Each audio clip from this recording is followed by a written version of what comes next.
If you've forgotten your Gmail password, don't worry. In this video, I'm going to show you a quick way to check if it's saved in Google Password Manager on Chrome. This is especially useful if you've signed into Gmail before on your computer and Chrome saved the login for you. Just a quick note before we begin. This only works if your password was previously saved in your browser or Google Password Manager.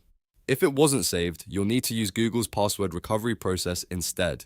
If this video helps, make sure to hit the like button and subscribe for more easy tech tutorials. Alright, let's get started.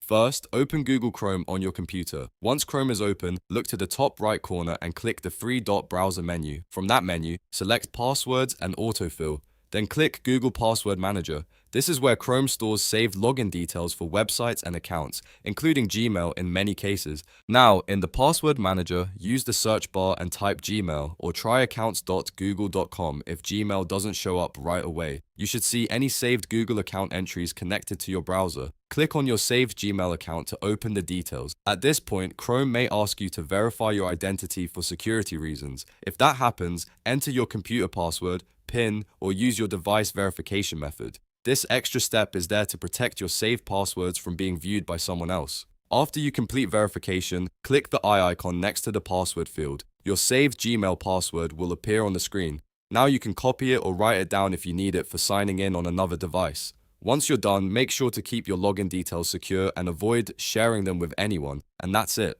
That's how to see your Gmail password if you forgot it, as long as it was saved in Chrome or Google Password Manager. If this tutorial helped, don't forget to like the video, subscribe to the channel, and turn on notifications so you don't miss the next helpful guide. Thanks for watching, and I'll see you in the next one.